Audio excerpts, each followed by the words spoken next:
Hi everyone, welcome to JKSSB अड्डा 614 application. So first of all sorry आज class के लिए, क्योंकि आज मैं अपनी गाड़ी की सर्विस करवाने चला गया था। सुबह का गया था और जस्ट अभी घर पे पहुंचा हूं।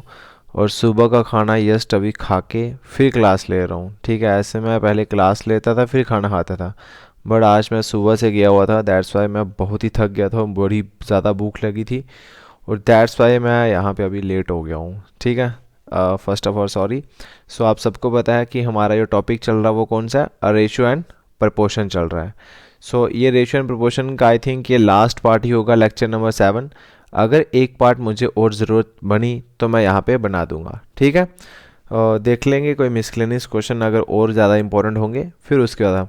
बट मैं पहले सोच रहा हूँ कि पहले हम थोड़ा जल्दी से जल्दी सिलेबस कवर करते हैं अपना मैथ्स का। देन उसके बाद यहाँ पे डेली हर एक चैप्टर के क्वेश्चन डिस्कस करते चलेंगे लाइफ में आते हुए। ठीक है, सो जो देखो आज मैंने रेशियो तो अपना ख़त्म कर दिया, आज मेरा क्या होगा, प्रपोर्शन। आज मैं क्या करूँगा, ख़त्म प्रपोर्शन करूँगा। सो प्रपोर्शन के ऊपर जितने भी क्वेश्चंस बनते हैं तुम्हारे, कोई भी लेवल का हो, चाहे एसएससी लेवल का हो चाहे जेके एसएसबी का हो, ठीक है। बट जेके एसएसबी के अंदर मैं बात करूँ तो प्रपोर्शन का यहाँ पे क्वेश्चन नहीं आता है। आता है तो आता किसका, रेशियो का ही आता है। तो तुम्हें ज़्यादा जो अप्रोच रखनी है वो कहाँ पे ऊपर रखनी है, रेशियो के ऊपर रखनी है। प्रपोर्शन का क्या है, ये तो एक ही वीडियो के अंदर कंसेप्ट आपका ख़त्म हो जाएगा। बाकी जो पहले 6 लेक्चर है वो रेशियो के ऊपर है, दैट मीन्स रेशियो आपका इंपॉर्टेंट है। वेटेज एग्जाम में रेशो की ज़्यादा होती है, प्रोपोर्शन की कम होती है।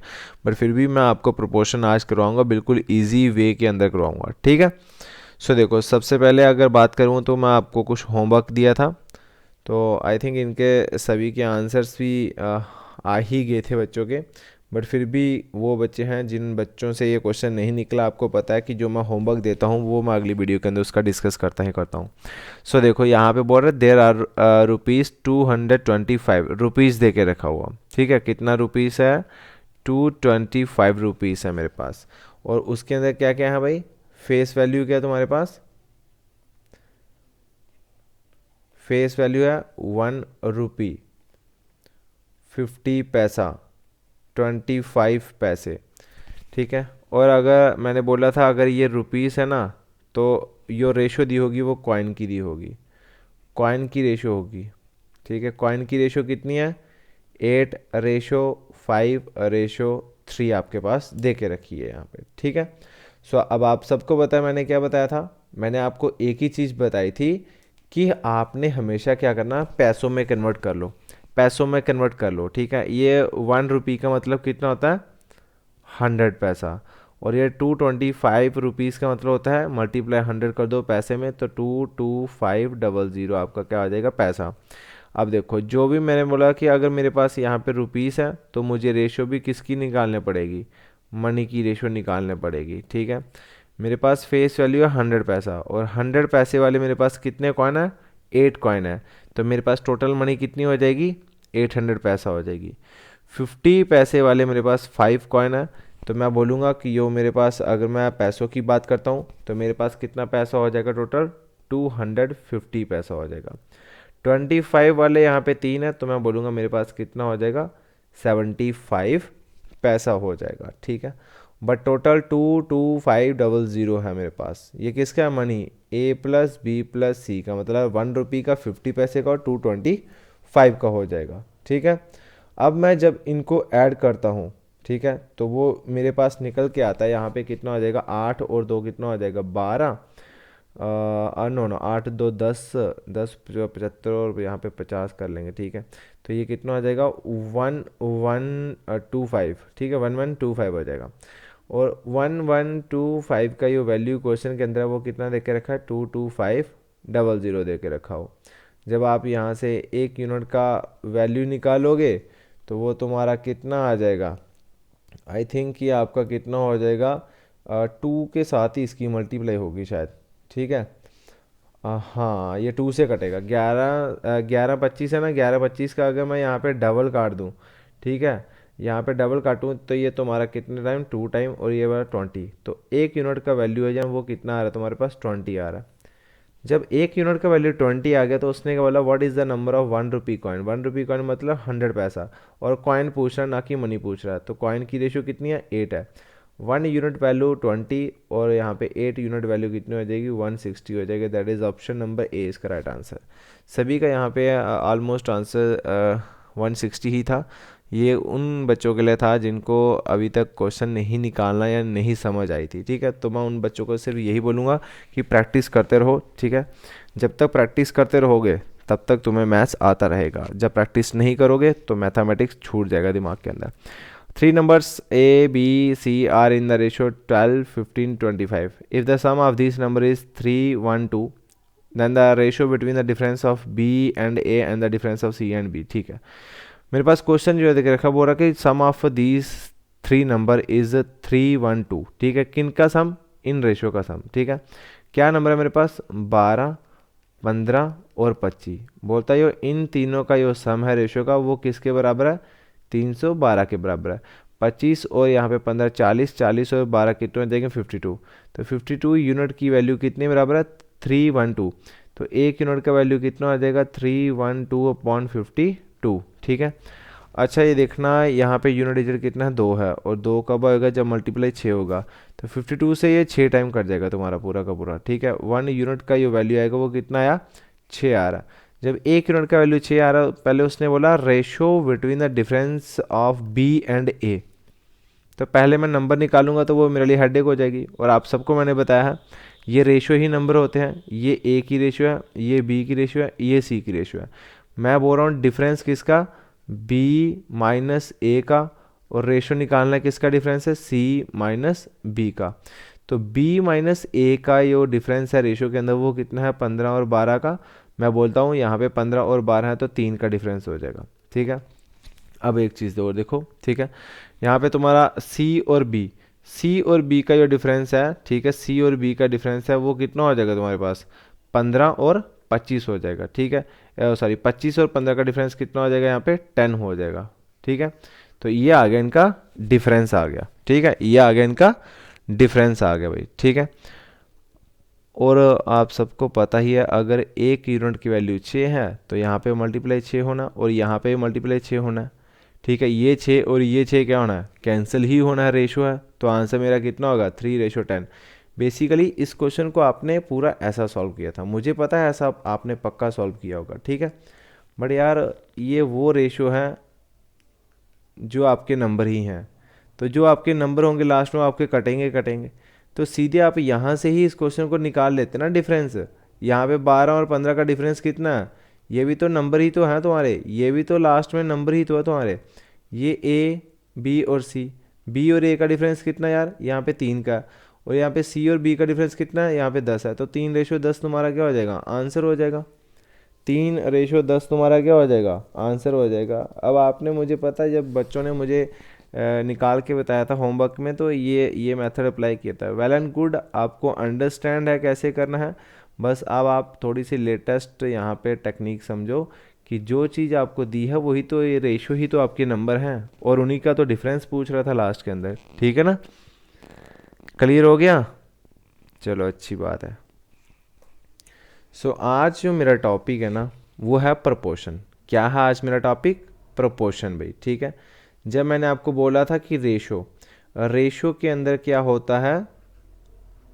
रेशो के अंदर हमेशा यहाँ पे 2 डॉट होते हैं ऐसे वाले भाई, ठीक है।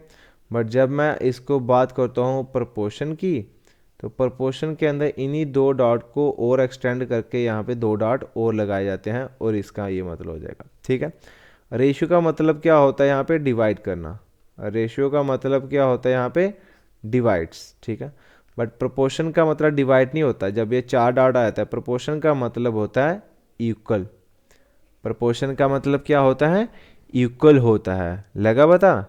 चलो ठीक है। अब यहाँ पे मैं आपको थोड़ा सा और कंसेप्ट लेके चलता हूँ, ठीक है। इक्वलिटी, एक चीज़ याद रखना, ठीक है। प्रपोर्शन जो है ना, प्रपोर्शन के अंदर हमेशा तुम्हारे पास 2 रेशो होती हैं, ठीक है। सपोज कुछ भी एग्जांपल ले लो, जैसे A:B, प्रपोर्शन C:D। अब मैं यहाँ पे इसको मैं बोल सकता हूँ ये क्या है? मेरे पास प्रपोर्शन है। और ये प्रपोर्शन क्या शो कर रहा है? रेशो 1 और रेशो 2 की इक्वालिटी। रेशो 1 है A:B, प्रपोर्शन C:D। मतलब यहाँ पे A रेशो B का मतलब होता है A/B, और प्रोपोर्शन का मतलब क्या होता है, इक्वल्स टू किसको, C ratio D। C ratio D का मतलब कितना, C/D होता है। ठीक है, अब देखना भाई ये A/B is equals to C/D। अब आप सबको पता क्रॉस प्रोडक्ट, ये D चला जाएगा A के पास और ये B चला जाएगा C के पास, तो ये मेरा आंसर निकल के आएगा, फाइनल रिलेशन वो क्या निकल के आएगा तुम्हारा, A/D which is equals to B/C। तो ये होता है प्रोपोर्शन तुम्हारा। ठीक है, नंबर प्रोपोर्शन कब होते हैं, जब A multiply D is equals to B multiply C। ठीक है, अब इसको यहाँ पे थोड़ा सा इम्पोर्टेंट करके रख लेना। ठीक है, इसको बाद में बताता हूँ क्यों इम्पोर्टेंट। सबसे पहले मैं तुम्हें बताऊँ यहाँ पे, देखो भाई ये A और D, ठीक है, A और D की मल्टीप्लाई जब B और C के बराबर हो जाए तब मैं बोलूँगा कि वो नंबर क्या है, प्रोपोर्शन के अंदर है। वो दो रेशो क्या है, प्रोपोर्शन। दो रेशो प्रोपोर्शन में कब होती हैं, जब यहाँ पे फर्स्ट नंबर और यहाँ पे लास्ट नंबर की मल्टीप्लाई, ये दोनों बीच वाले नंबर का ये प्रोडक्ट सेम आए, जो A/D है वही B/C आए, तब मैं बोल सकता हूँ वो दोनों रेशो क्या है, तुम्हारी प्रोपोर्शन के अंदर है। ठीक है, अब ये देखना, ये A ratio B proportion C ratio D। ठीक है, अब ये पॉइंट्स होते हैं, एक मिनट सेकंड आप रुकना, यो आपके ये पॉइंट्स होते हैं, जैसे ये A है और ये D है। ठीक है, इन दोनों की प्रोडक्ट, इन दोनों की क्या है, प्रोडक्ट। बट ऐसे तो नहीं होता, बुक के अंदर आपको ये A और D जो ना, इसके कुछ नाम लेके रखे होते हैं। ठीक है, इनको हम बोलते हैं एक्सट्रीम एंड, एक्सट्रीम एंड्स। ठीक है, एक्सट्रीम का मतलब होता है या तो स्टार्ट वाला जो सबसे पहले बैठा होता है, ठीक है, और यहाँ तो सबसे लास्ट वाला, इनको हम बोलते हैं एक्सट्रीम। तो सबसे लास्ट में कौन बैठा, D, तो ये कौन है, ये भी तुम्हारा एक्सट्रीम एंड है। ठीक है, अब ये दोनों बीच में होते हैं, ये वाले दोनों बीच में, तो ये होती है इनका मीन। मीन मतलब एवरेज, मीन मतलब एवरेज, तो इनको हम बोलेंगे ये क्या है, दोनों मीन एंड। ठीक है, ये क्या है, मीन एंड्स। ठीक है, एक्सट्रीम एंड्स। ठीक है, और बुक के अंदर बड़े प्यार से लिखा होगा, product of extreme ends, product of extreme ends which is equals to product of mean ends. ठीक है, जो प्रोडक्ट होती है एक्सट्रीम एंड्स की, ये वाली A और D, इनकी प्रोडक्ट वो किसके बराबर आती है, is equals to product of mean and. ठीक है, बस मतलब यही A/D is equals to B/C, तब मैं बोलूँगा कि वो नंबर क्या होते हैं, प्रोपोर्शन के अंदर होते हैं।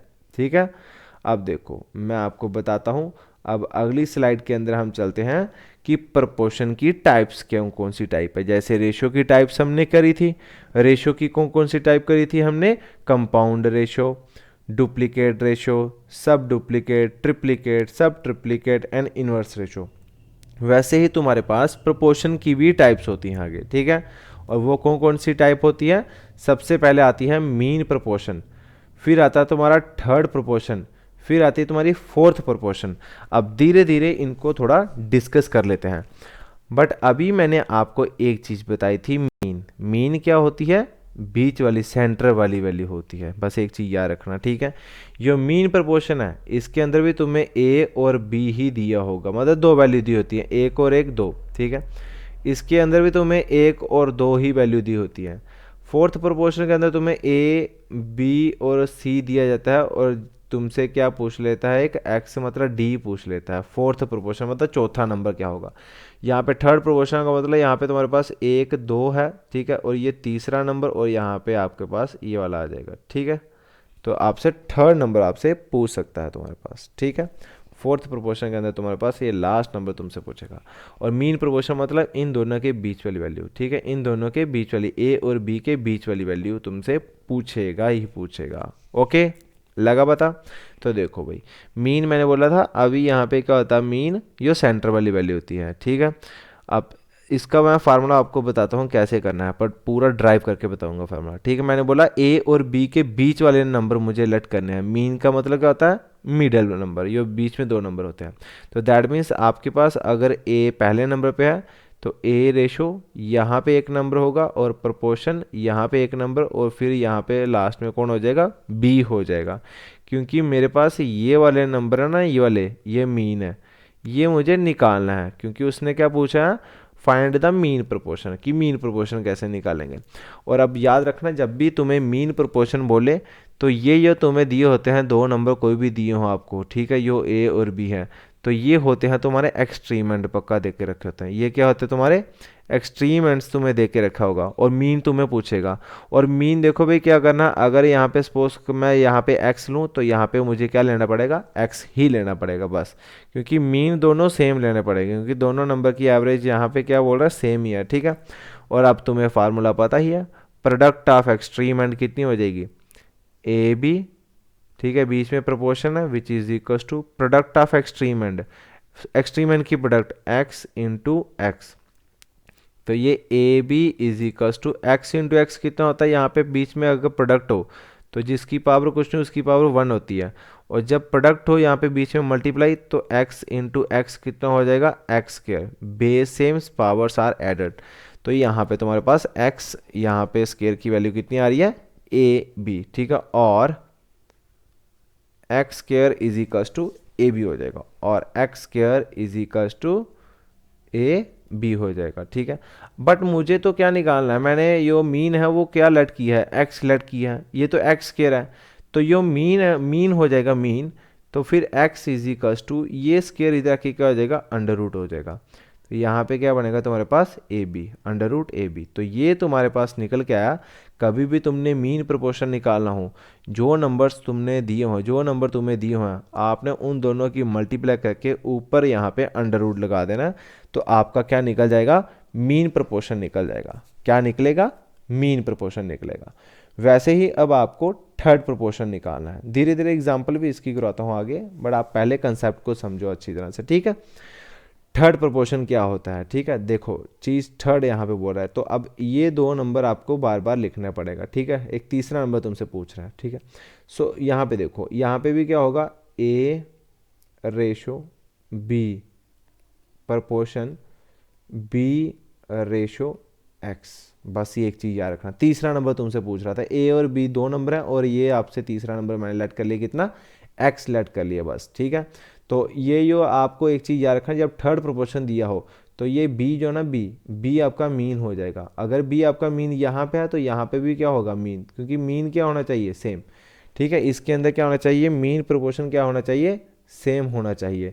तो तुम्हारा मीन कितना आ गया यहाँ पे, बी और बी ही आ गया। जैसे यहाँ पे एक्स और यहाँ पे क्या था, एक्स ही था, यहाँ पे बी और बी आ जाएगा। ठीक है, बस एक चीज़ आपने याद रखना है, मीन प्रोपोर्शन के बीच में जो भी ये दो नंबर होते हैं ए और बी, इसके बीच में मुझे नंबर लेट करना पड़ता है। ठीक है, बट जब थर्ड प्रोपोर्शन हो ना, तो ये दो नंबर तो है मेरे पास, बट तीसरा नंबर यहाँ पे एक एक्स यहाँ पे लेट कर लो आप। ठीक है, सो अब देखो यहाँ पे क्या हो जाएगा, product of extreme and, product of extreme and, extreme and क्या क्या है आपके भाई, ए इंटू एक्स। तो यहाँ पे मैं लिखूंगा product of extreme and which is equal to product of mean, mean कितना है, B into B, B square, कभी भी टू बी मत लिख देना, वो बी प्लस बी टू भी होता है, बट बी इंटू बी कितना होता है, बी स्क्र होता है। बट मैंने तो ये थर्ड प्रोपोर्शन वो क्या लेट किया है, एक्स लेट किया है, तो एक्स है यहाँ पे हो जाएगा इज इक्वल टू ये ए इसके साथ मल्टीप्लाई था, बट इधर आके क्या हो जाएगा, ये वाला डिवाइड हो जाएगा। तो और x is equal to B square upon A, ये इसका क्या निकल जाएगा, थर्ड प्रोपोर्शन। कभी भी मुझे थर्ड प्रोपोर्शन निकालना हो तो हमें क्या करना पड़ता है, x is equal to B square upon A करना पड़ेगा। ठीक है, जब कब, जब आपके पास ये और ये वैल्यू क्या हो, सेम हो।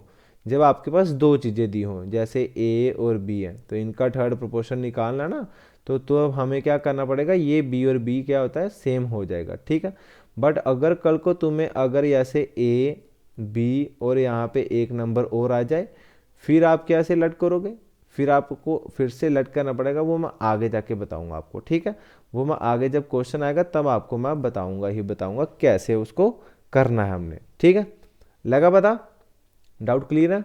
चलो ठीक है।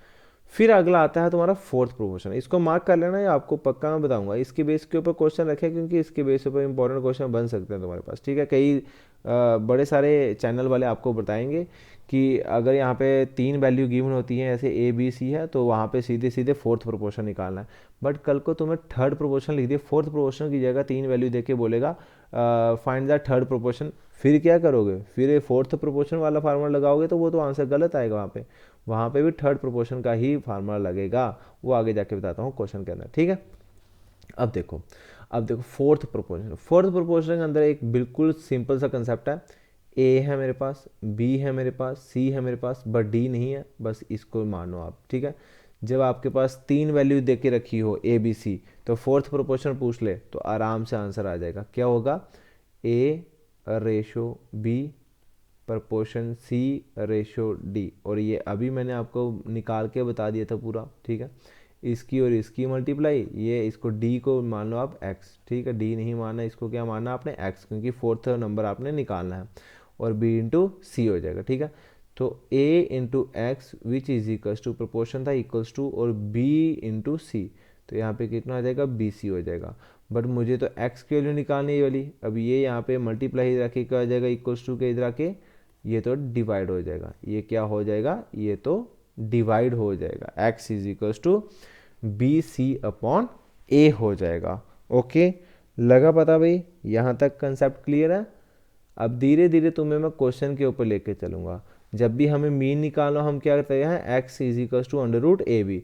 जब मुझे थर्ड प्रोपोर्शन निकालना हो, जब मेरे पास कितनी वैल्यू गिवन हो? 2 वैल्यू, ठीक है। जब मेरे पास 2 वैल्यूज गिवन है, जैसे ए और बी, तब मेरा जो थर्ड प्रोपोर्शन है वो क्या होता है? X is equals to B square upon A हो जाएगा। और जब फोर्थ प्रोपोर्शन निकालना है, उसके अंदर तुम्हें 3 वैल्यूज गिवन होती हैं। 3 वैल्यूज गिवन हो और क्या लिखा हो? फोर्थ प्रोपोर्शन, ठीक है, ना कि थर्ड प्रोपोर्शन। थर्ड प्रोपोर्शन निकला हो तो वहां पे थोड़ा सा अलग कंसेप्ट लेके चलना पड़ता है हमें, ठीक है। क्लियर है? चलें आगे। चलो ठीक है। देखो यार, सबसे पहला हमारा क्वेश्चन नंबर 1 आ चुका है कि हमने क्या निकालना है? मीन प्रोपोर्शन निकालना है। Find the mean proportion of 1.21 and 0.09 is, ठीक है। देखो आज भी उसने क्या किया है कि सबसे पहले हार्ड क्वेश्चन रख दिए हैं, ठीक है। एक तो ये क्वेश्चन टाइप करने वाले बंदे हैं ना हमारे, ये बड़े खतरनाक है। The mean proportion of 1.21 and 0.09 is. Mean proportion निकालना 1.21 और 0.09 का। तो भाई मैंने अभी आपको बोला ये आपके पास एक ए है और ये आपके पास एक बी है, तो इसका जो आंसर हो जाएगा वो 1.21, ठीक है, रेशो 0.0, सॉरी यहाँ पे मुझे क्या लट करना है? एक्स लट करना है। प्रपोर्शन यहाँ पे मीन है ना, तो एक्स इज इक्वल्स टू यहाँ पे 0.09। मैंने बोला इन दोनों की product which is equals to x into x square, ठीक है। और x square is equals to ये कितना हो जाएगा? 1.21 इंटू 0.09।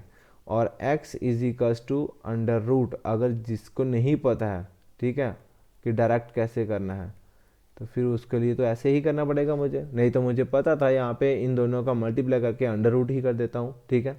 और इज इक्वल्स टू, देखना भाई ये तो मेरे लिए डेसिमल में है, ये मेरे लिए डेसिमल में है, तो देखना इसको मैं 121 अपॉन में डेसिमल के बाद कितने डिजिट है? 2 डिजिट है, तो क्या मैं उतना ही जीरो लगा सकता हूँ नीचे? हाँ लगा सकता हूँ। अब यहाँ पे डेसिमल के बाद कितने डिजिट है? यहाँ पे एक और एक 2 डिजिट है, तो ये कितना है? 9। तो 9 अपॉन में कितना लिख सकता हूँ? 100 लिख सकता हूँ? बिल्कुल लिख सकता हूँ यार, बिल्कुल लिख सकता हूँ, ठीक है। अब देखना कभी भी मल्टीप्लाई हो रही हो, कभी भी मल्टीप्लाई हो रही हो, ठीक है, तो इसको हम अलग से भी लिख सकते हैं, अंडर रूट 120 अपॉन 100, ठीक है, अंडर रूट 9 अपॉन में यहाँ पे 100, ठीक है, अलग अलग भी हो जाएगा ये तुम्हारा, ठीक है। अब मुझे एक चीज़ बताना, जब मैं ये वाली वैल्यू लेती हूँ, फर्स्ट वाली वैल्यू लूँ, ठीक है, तो ये 121 किसका स्क्वायर होता है? ये तो आप सबको पता है 121 किसका स्क्वायर होता है? 11 का, तो मैंने रख दिया 11। तो ये जो 100 है, 100 किसका स्क्वायर है? 100 भी तो किसी का स्क्वायर है ना। हाँ, आपने बोला सर ये 10 का है, तो ये 10 आ जाएगा। बीच में क्या है? मल्टीप्लाई है। ये 9 किसी का स्क्वायर है? 9 यार होता है, किसका होता है? 3 का होता है। और ये आपका जो 100 है, ये किसका स्क्वायर है? या फिर से आप बोलो 10 का हो जाएगा। तो देखो भाई उसका अंडर रूट वगैरह पूरा खुल गया और यहाँ पे आगे इसके स्केयर्स आ गए, ये किसके स्केयर है, ठीक है। तो अब हमें अंडर रूट लिखने की ज़रूरत नहीं है। तो 3 इंटू 11 कितना हो जाएगा, ये हो जाएगा 33, और अपॉन में 10 इंटू 10 कितना हो जाएगा, 100 हो जाएगा, ठीक है। तो ये मेरा आंसर आएगा, वो क्या आएगा, 1 और 2 डिजिट छोड़ के डेसिमल आएगा, 1 और 2 डिजिट छोड़ के यहाँ पे डेसिमल आ जाएगा। तो मतलब दैट इज आंसर कितना हो जाएगा, 0.33 आंसर हो जाएगा। ये क्या है तुम्हारा, ये है यहाँ पे मीन प्रोपोर्शन, ये क्या है यहाँ पे मीन प्रोपोर्शन, लगा पता, ये क्या है इसका मीन प्रोपोर्शन। जितने नीचे डिजिट होते हैं, जीरो होते हैं, उतने ही यहाँ पे लास्ट से हम डिजिट छोड़ के वहाँ पे डेसिमल लगा देते हैं।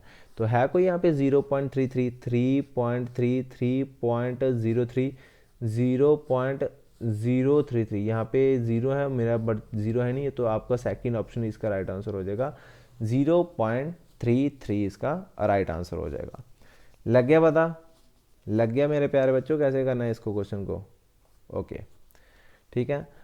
Find the third proportion of 12 and 16, 12 और 16 का थर्ड प्रोपोर्शन निकालना। मैंने बोला यहाँ पे अगर थर्ड प्रोपोर्शन के अंदर अगर दो नंबर हों, ठीक है, तो ये आपका ये वाला नंबर होता है, इसको दो बार लिखना पड़ता है। वो कैसे हो जाएगा, ये हो जाएगा 12/16 प्रोपोर्शन 16/x, थर्ड प्रोपोर्शन मतलब ये वाला नंबर निकालना है, ठीक है। तो इन दोनों का मल्टीप्लाई, ठीक है, 12x किसके बराबर हो जाएगा, 16 × 16, क्योंकि 16 का स्केयर होना है, तो मैं 16 का स्केयर क्यों लिखूंगा, मेरे लिए फिर टफ हो जाएगा। फिर मैं 16 का स्केयर मैं जब लिखूंगा वो आएगा तुम्हारा यहाँ पे 256 होगा, उसको 12 से डिवाइड करूंगा, वो मेरे लिए कठिन हो जाएगा। बट मैं इसको ऐसे लिख सकता हूँ ना, ये अब 12 जो है ना, ये 12 मुझे नहीं चाहिए, तो ये यहाँ पे मल्टीप्लाई रखिए क्या हो जाएगा, डिवाइड, तो 16 × 16 अपॉन में 12, ठीक है। 4 से देखूंगा तो 4 3 जा 12 और 4 4 जा कितना हो जाएगा, 16 हो जाएगा, और 16 × 4 कितना हो जाएगा, ये 64 हो जाएगा, और अपॉन में यहाँ पे कितना है 3। कोई ये 64/3 करता है, नहीं करता। ये 6 और 4 10 होता है सम इनका, बट डिजिट सम को ऐड करके अगर 3 से डिवाइड हो तो 3 से यहाँ पे नंबर कट जाएगा। बट 6 और 4 10 है, तो 10 इनका सम है, तो वो 3 से नहीं करता है। दैट मीन्स आपका आंसर 64/3 ही होगा। कोई ऑप्शन है यहाँ पे, पहला ही ऑप्शन 64/3 दिखाई दे रहा है, तो फर्स्ट ऑप्शन ही इसका क्या हो जाएगा, राइट आंसर हो जाएगा। लगा पता, चलो ठीक है, अच्छी बात है, लग रहा पता तुम्हें। कोई भी यार कहीं भी क्वेश्चन के अंदर डाउट होना पूछ लिया करो। आज एक लड़के ने बोला था कि सर मेरे से क्वेश्चन नहीं निकल रहे हैं, तो बाद में उसने प्रैक्टिस की, बट बाद में उससे निकल गया आंसर, ठीक है। देखो भाई, आपको क्या करना है कि टाइम तो देना पड़ेगा, हर चीज़ को न्यू चीज़ सीखनी है तो टाइम लगेगा उसमें, ठीक है। तो वो आप टाइम जितना मर्जी लो आप, बस ये है कि आप समझो अच्छी तरह से चीज़ें। थर्ड प्रोपोर्शन ऑफ 12 एंड 18, तीसरा प्रोपोर्शन निकालना है 12 और 18 का, या थर्ड प्रोपोर्शन, ठीक है। तो थर्ड प्रोपोर्शन अभी मैंने आपको बताया था पीछे कि थर्ड प्रोपोर्शन है, तो यहाँ पे आप क्या करो, ठीक है, ये आपका a है, ये आपका b है, इस b का करो स्क्वायर और उसको डिवाइड कर दो a से। यही तो सीखा थर्ड प्रोपोर्शन कि 12/18, ठीक है, प्रोपोर्शन 18/x, इन दोनों को करो multiply, 12x is equals to 18 × 18 और x इज इक्वल्स टू 18 × 18/12। कभी भी यार इन दोनों को मल्टीप्लाई करके फिर 12 से डिवाइड मत करना, वो तुम्हारे लिए हेडेक हो जाएगी। ऐसे देख लो, मैं इसको 6 से काटता हूँ, ये 6 2 12 और ये 6 3 कितना हो जाएगा 18, ठीक है। ये 2 1 2 और 2 से कितना टाइम 9 टाइम कट जाएगा, ठीक है। और 9 × 3 कितना हो जाएगा, ये हो जाएगा 27, which is option number third मेरा राइट आंसर हो जाएगा।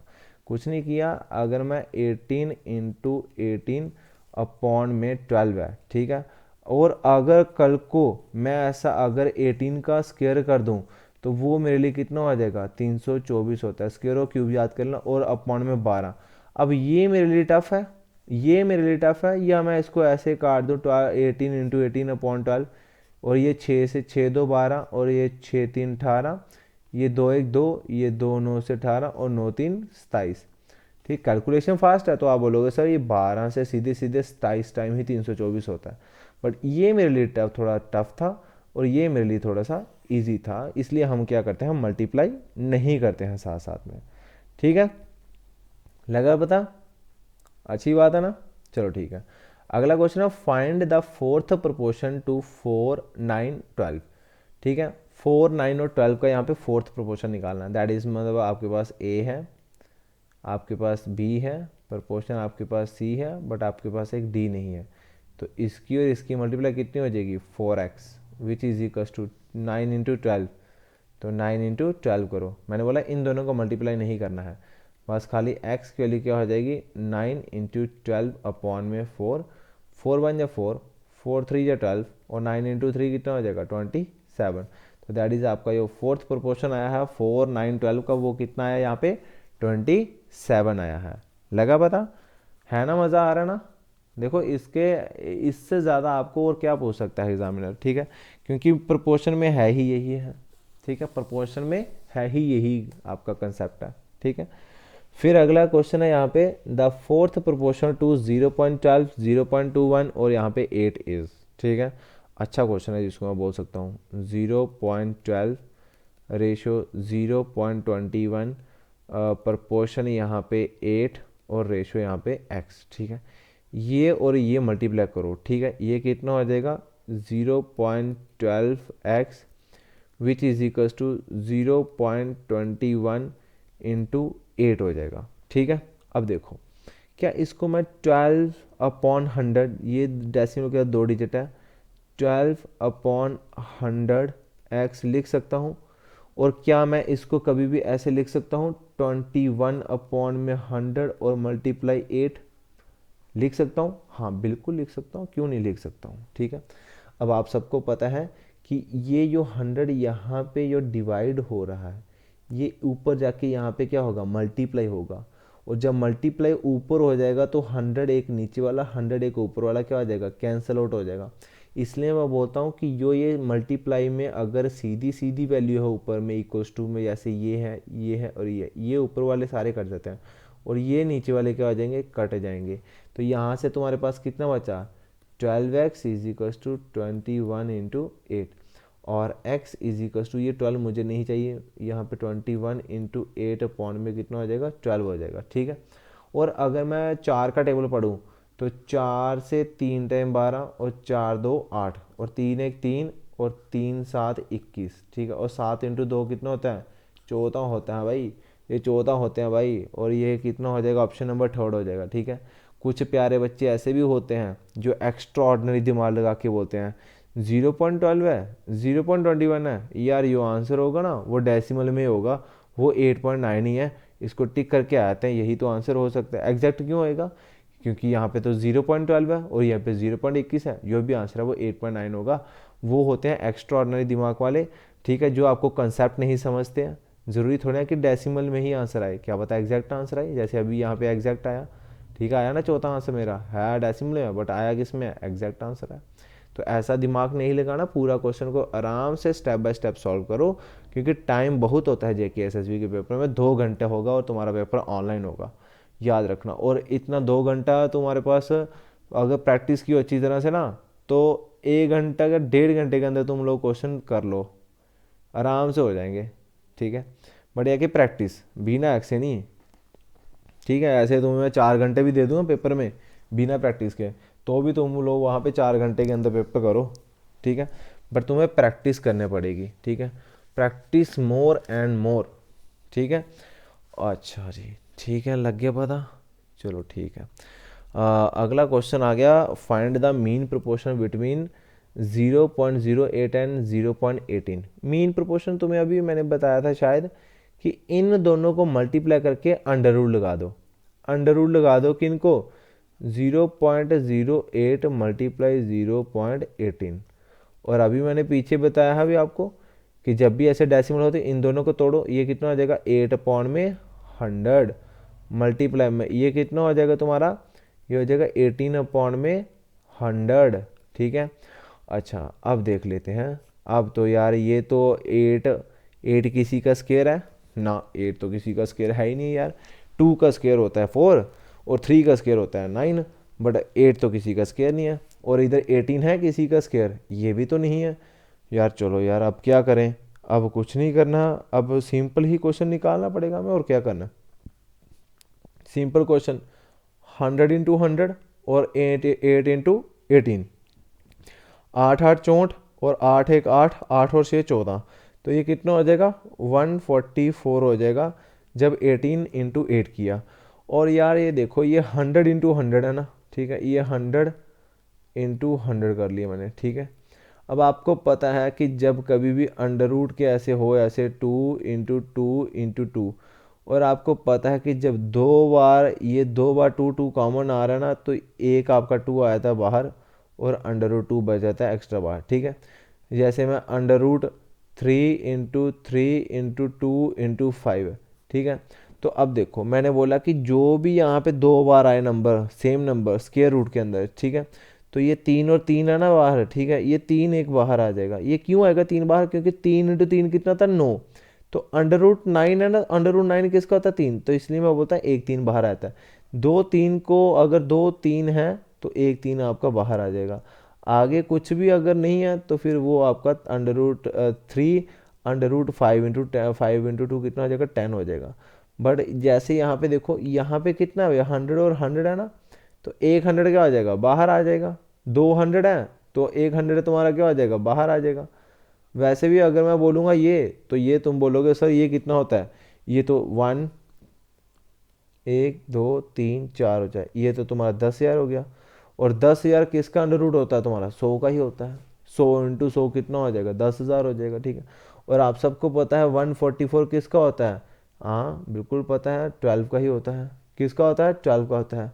तो देखो भाई, अब देखो यहाँ पे 12/100 है, बाकी सारे आंसर कितने हैं तुम्हारे डेसिमल में है तुम्हारे पास, ठीक है। तो देखो भाई ये नीचे कितने जीरो हैं, 1 2 जीरो हैं, तो पीछे से एक डिजिट ये छोड़ा, एक डिजिट ये छोड़ा, 2 डिजिट छोड़ा, तो बाद में डेसिमल लगा दिया, मतलब 0.12 मेरा आंसर हो जाएगा। क्या हो जाएगा 0.12 मेरा आंसर हो जाएगा। 12/100 और 0.12 ये क्या होते हैं सेम ही होते हैं। कौन सा ऑप्शन है भाई, option number A, option number C, दोनों के दोनों आंसर मतलब ऑप्शन में यहाँ पे मिस्टेक किया है टाइप ने करने में, ठीक है। तो 0.12 ही इसका राइट आंसर आया है, ठीक है। लगा पता ना, कंसेप्ट को समझो, ऑप्शन के ऊपर मत जाना, दो ऑप्शन है तो सेम है 0.12 ही है, बट एग्जामिनर ऐसा नहीं करेगा तुम्हारे साथ धोखेबाजी जैसे यहाँ पे हो गया गलती से, ठीक है। लग गया पता ना, चलो कोई बात नहीं। अब अगला क्वेश्चन आ रहा है, find the third proportion to 11 13 और 26। यार अब तो यार ये तो पंगा हो गया। सर ने हमें ये पढ़ाया था, सर ने हमें पढ़ाया कि थर्ड प्रोपोर्शन जब भी आए तो यहाँ पे ऐसे दो वैल्यू है, तो दो वैल्यू के लिए हमारा आंसर आता है b²/a। बट यहाँ पे तो क्या हो गया, यहाँ पे तो धोखा हो गया। अब कैसे किया जाए ये क्वेश्चन, है ना, अब कैसे किया जाए क्वेश्चन। तो एक चीज याद रखना मेरी, थर्ड प्रोपोर्शन जब भी पूछे तो मैं 3 नंबर के लिए, क्या पूछे 3 नंबर के लिए, ठीक है। तो तुम्हारा कंसेप्ट कौन सा लगेगा वहाँ पे, एक चीज़ देखो यहाँ पे ये हो जाएगा 11/13 प्रपोर्शन, ठीक है। एक सेकेंड रुकना, 11/13 प्रपोर्शन, यहाँ पे कितना हो जाएगा तुम्हारे पास, यहाँ पे हो जाएगा तुम्हारे पास यहाँ पे एक्स और रेशो 26 हो जाएगा, ठीक है। एक्स रेशो कितना हो जाएगा 26 हो जाएगा, ठीक है। अब देखो हमारा क्या होता है प्रोडक्ट ऑफ एक्सट्रीम एंड, ठीक है, product of extreme and which is equal to product of mean and. तो ये कितना हो जाएगा तुम्हारे पास 11 इंटू 26 ये वाला, which is equal to 13 into x, और ये कितना हो जाएगा 11 इंटू 26, ये 13 यहाँ पे मल्टीपल है, यहाँ पे आके क्या हो जाएगा डिवाइड हो जाएगा, और x मेरा तीसरा नंबर है, और 13 से एक टाइम 13, 13 दूने 26, ठीक है। 13 मल्टीप्लाई 2 करोगे तो तुम्हारे पास कितना आ जाएगा 26 आ जाएगा, और 11 इंटू 2 कितना हो जाएगा 22 हो जाएगा। 11 इंटू 2 कितना हो जाएगा 22, दैट इज x की वैल्यू कितनी होनी चाहिए फिर 22 होनी चाहिए। x की वैल्यू कितनी होनी चाहिए 22 होनी चाहिए। लगा पता, लगा ना पता, ठीक है। क्वेश्चन कुछ नहीं था, find the third proportion to 11 13 and 26, ये क्वेश्चन पूछा गया तुमसे। अब मुझे नहीं लगता कि कोई इतना ज़्यादा हार्ड था। जब भी थर्ड प्रोपोर्शन पूछे, जब भी क्या पूछे तुमसे, थर्ड प्रोपोर्शन पूछे, तो आराम से तुम लोग निकाल सकते हो यार, इसमें ज़्यादा सोचने वाला क्या था इसमें, ठीक है ना। लग गया पता। या और चलें आगे क्वेश्चन भाई, ठीक है। अब अगला क्वेश्चन मैं तुम्हें देता हूँ, ये वाला। ये अब तुम लोग खुद बताओगे, मैं यहाँ पे 1 मिनट के लिए यहाँ पे मौन कर लेता हूँ, बाकी तुम निकालो।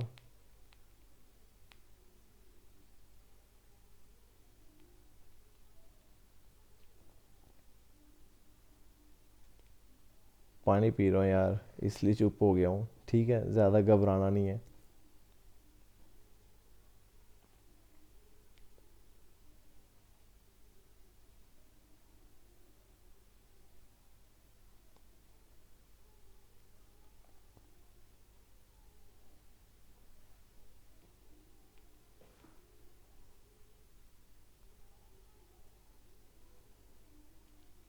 शाबाश, जल्दी जल्दी जल्दी निकालो जल्दी, वेट कर रहा हूँ तुम लोगों का मैं यार। ओके, दैट्स गुड, चलो ठीक है। अब देखते हैं भाई, ठीक है। Find the third proportion to 2 9 15। जब कभी भी थर्ड प्रोपोर्शन पूछे तो मतलब आपके दिमाग में आना चाहिए तीसरा नंबर, पहला नंबर, दूसरा नंबर प्रोपोर्शन, तीसरा नंबर नहीं पता, चौथा नंबर 15 आ जाएगा, ठीक है। तो हमारा अब आराम से आंसर आ जाएगा। हमने बोला प्रोडक्ट ऑफ एक्सट्रीम एंड, ठीक है, which is equal to product of mean and, mean and की कितनी हो जाएगी 9x, which is equal to 2 × 15, ठीक है, 2 × 15 हो जाएगा, और x is equal to 2 × 15 upon में 9। अब 3 का टेबल तो आता है, ये 3 3 9 और 3 5 15, ठीक है, और 5 2 10 अपॉन में 3 हो जाएगा, which is equal to 3.33 answer हो जाएगा, विच इज 3.33 आपका आंसर हो जाएगा। लग गया पता, लग गया ना पता, या नहीं लगा पता। भाई एक चीज़ याद रखना, थर्ड प्रोपोर्शन का मतलब इन जो 3 नंबर आपके पास है ना, ये तीसरा नंबर नहीं, ये आपके पास ए होता है, आपके पास बी होता है, ये आपके पास डी होता है, ये सी नहीं था। तो यहाँ पे थर्ड प्रोपोर्शन आपने लेट करना है, यहाँ पे क्या, एक्स लेट कर लो, ठीक है, 2 9x/15, ठीक है ना। ठीक है, हाँ, अब आगे बड़ा प्यारा क्वेश्चन है, ये क्वेश्चन मैंने बनाया है खुद से, ये क्वेश्चन मैंने बनाया है खुद से, जहाँ तक मेरा दिमाग जा सकता है मैंने अपने आप में सोचा कि ऐसा भी कुछ हो सकता है। Find the third proportion to 3x, x+5 and 5x-1। अब यार हमारे पास तो एक एग्जैक्ट नंबर होना चाहिए, जिसके लिए मैंने थर्ड प्रोपोर्शन बताया। ये क्या एक्स एक्स एक्स लगा दिया सर ने, दिमाग ख़राब हो रहा है हमारा, है ना, इरिटेशन होता है कई बार कि यार ये कौन सा लेवल आ गया। बट आगे एक कंडीशन लिख दी मैंने, if x is equals to 2, if x is equals to 2, x की वैल्यू 2 हो तो मुझे थर्ड प्रोपोर्शन बता दो। तो अब हम आराम से आंसर निकाल सकते हैं। 3x, एक्स की वैल्यू कितनी है 2 है, तो 3 × 2, देन x+5 का मतलब 2+5, एंड x 5x-1, 5x मतलब 5 और x की वैल्यू 2 है -1, ये 3 2 कितना हो जाएगा 6, ये 5 और 2 कितना हो जाएगा 7 हो जाएगा, 5 2 10, 10 में से 1 निकाला, कितना बचा तुम्हारे पास 9 बच गया। तो अब आ गया आपके पास नंबर 6 7 और 9 का, यहाँ पे क्या निकालना, थर्ड प्रोपोर्शन। तो अभी मैंने आपको सिखाया 6/7 प्रपोर्शन x/9, और यहाँ से तुम्हारा इसकी product which is equals to इसकी product 7x is equals to 9 × 6, और x इज इक्वल्स टू 9 × 6 कितना होता है भाई, ये तुम्हारा हो जाएगा यहाँ पे 54, ठीक है, 54 और अपॉन में 7। तो यहाँ से तुम्हारी x की वैल्यू आ जाएगी 54/7 आ जाएगा। हो गया डाउट क्लियर, डाउट क्लियर हुआ कि नहीं हुआ,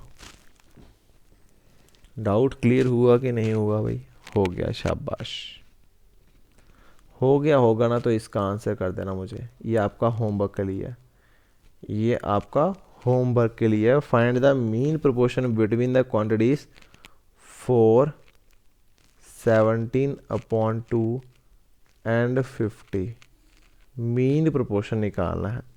तो वो आप सबको पता है, ये आपके पास a है, ये आपके पास बी है, इन दोनों का प्रोडक्ट और अंडर रूट लगा दो, मीन निकल जाएगा। अब आपके पास एक और होमवर्क है, find the fourth proportion to 11, 15 और 22 का फोर्थ प्रोपोर्शन निकालना है। ये भी तुम्हारे पास क्या है, होमवर्क के लिए। Next question, find the fourth proportion to 3, 5, 6, ये भी तुम्हारे पास क्या है, होमवर्क के लिए। अब होमवर्क देना जरूरी है 3, 5 और 6 का। ठीक है, find the fourth proportional to x plus 3x, x plus 2 and 5x if x is equal to 3। ये भी तुम्हारा होमवर्क लिए। अभी आपको एक क्वेश्चन मैंने बता दिया था कैसे किया थर्ड प्रोपोर्शन का। जब x वाला आ जाए तो x के लिए 3 है तो 3 3 पुट कर दो सब जगह, x x की जगह, तो वहाँ पे एग्जैक्ट नंबर आया। देन उसके बाद उसका फोर्थ प्रोपोर्शन निकालो। हाँ, find the ratio between the third proportion to 4, 4, 5 and the fourth proportion to 3, 6 और 18 का। ठीक है, ये क्वेश्चन बड़ा इजी है। दो क्वेश्चन को मिला के एक क्वेश्चन बना दिया। और दो क्वेश्चन कैसे हैं, अगर मैं बोलूँगा find the third proportion of 4 and 5, मुझे इतना क्वेश्चन लो पहले। ठीक है, थर्ड प्रोपोर्शन निकालना 4 और 5 का, वो मैं निकाल लेता हूँ 4 और 5 का। बीच में क्या रेशो निकालना मुझे, तो रेशो भी डाल दी। 4 और 5 का थर्ड प्रोपोर्शन निकालना। अभी रिसेंटली मैंने पीछे तुम्हें बताया है, ठीक है, जब दो नंबर के लिए हो तो इसका क्या कर देना, तुमने स्क्वायर कर देना है। ठीक है, इसका क्या कर देना, स्क्वायर, और अपॉन में 4 हो जाएगा। ठीक है, या 4 रेशो तुम्हारा क्या हो जाएगा यहाँ पे, थर्ड प्रोपोर्शन है 4 रेशो, यहाँ पे तुम्हारा कितना हो जाएगा 5, और यहाँ पे प्रोपोर्शन कितना हो जाएगा, ये तुम्हारे पास यहाँ पे 5 प्रोपोर्शन है यार बीच में। ठीक है, और रेशो x हो जाएगा, ये 4x, 5 इंटू 5 कितना हो जाएगा 25, और x इज इक्वल टू 25/4। तो इसका ये mean sorry fourth third proportion जो आ रहा है वो कितना आया तुम्हारे पास 24/4। ठीक है, और बीच में है रेशो, और क्या निकालना तुमने, एंड रेशो निकालनी। तो ये रेशो मैंने बीच में डाल दिया ऑलरेडी। और फोर्थ प्रोपोर्शन निकालना किसका, 3, 6 और 18 का। तो यार 3, 6, 18 और x, इसकी और इसकी मल्टीप्लाई, इसकी और इसकी मल्टीप्लाई। तो यहाँ पे 3x is equals to 6 into 18, और x is equals to 3 into 6 into 18 upon में 3 हो जाएगा, क्योंकि ये यहाँ पे मल्टीप्लाई इधर के आ जाएगा, डिवाइड हो जाएगा। 3 1 जा 3, 3 2 जा 6, और x इज इक्वल्स टू 18 दूने 36 हो जाएगा। कितना हो जाएगा 36, और यहाँ पे अपॉन में मैंने डाल दिया कितना 36 डाल दिया। लग गया पता। अरे कोई गलती तो नहीं कर दी मैंने, चलो ठीक है देख लेते हैं। ये कितना हो जाएगा तुम्हारे पास, ये यहाँ पे देखो, ये यहाँ पे डिवाइड है तो इधर आके क्या हो जाएगा, मल्टीप्लाई हो जाएगा। यहाँ पे कितना हो जाएगा तुम्हारे पास 25 रेशो। ठीक है, 25 रेशो, ये 36 इंटू 4 कर लो, ये कितना हो जाएगा 36 इंटू 4 कर लो। कुछ करता आपके पास, नहीं करता कुछ भी। तो आपके पास आंसर कितना हो जाएगा 25 रेशो 36 इंटू 4, 6 चौका कितना हो जाएगा 24 हो जाएगा। 2 कैरी, ये 4 3 12। ठीक है, 12 और 2 कितना हो जाएगा 14। तो 25 रेशो 144, कोई ऑप्शन है यहाँ पे 25 रेशो 144, 25 4 255 14, ये यार पहला ही तो है, ऑप्शन नंबर ए ही है तुम्हारे पास, 25 रेशो 144। ठीक है, लगा बता।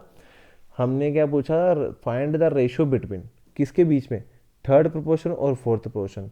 बोला थर्ड प्रोपोर्शन और फोर्थ प्रोपोर्शन की यहाँ पे रेशो निकालनी है। और थर्ड प्रोपोर्शन किनका दिया है 4 और 5 का, वो कितना निकाली मैंने 25 और 4 निकाल दिया, 25/4। और ये फोर्थ प्रोपोर्शन का जो मैंने निकाला है यहाँ पे 3, 6, 18 का, वो कितना निकाला था यहाँ पे 36 निकाल दिया। अब ये 4 यहाँ पे डिवाइड था, इधर के रेशो के अंदर इधर मल्टीप्लाई हो जाएगा। 25 रेशो यहाँ पे 36 इंटू 4 कितना हो जाएगा 144, और 25 रेशो 144 तुम्हारा कितना हो जाएगा, आंसर हो जाएगा। ठीक है, लग गया ना पता। अगर लग गया है तो इसका मुझे मीन प्रोपोर्शन तुम्हारा होमवर्क के लिए। अभी ये कोई बोले कि बड़ा ज़्यादा डिफिकल्ट क्वेश्चन है, बिल्कुल नहीं है। अगर आपको समझ आई होगी तो मीन प्रोपोर्शन होता है इन दोनों का प्रोडक्ट, और यहाँ पे अंडर रूट लगा दो बस। ठीक है, इन दोनों का प्रोडक्ट और अंडर रूट लगाना है। दिखने में ये जितना ही तुम्हारा यहाँ पे क्वेश्चन तुम्हें डरावना लग रहा है, उतना ही ये क्या होगा, उतना ही ये इजी होगा, याद रखना मेरी बात, ठीक है। लगा पता होमवर्क के लिए, ठीक है। बस ये बाकी जो अगला क्वेश्चन स्लाइड है ये इसको मत करना, ये मैंने आपके ऐसे ही टेस्ट के लिए क्वेश्चन रखे हुए हैं, ठीक है। अब आपके पास एक होमवर्क और दे देता हूँ यहाँ पे, मुझे थर्ड प्रोपोर्शन निकाल दो।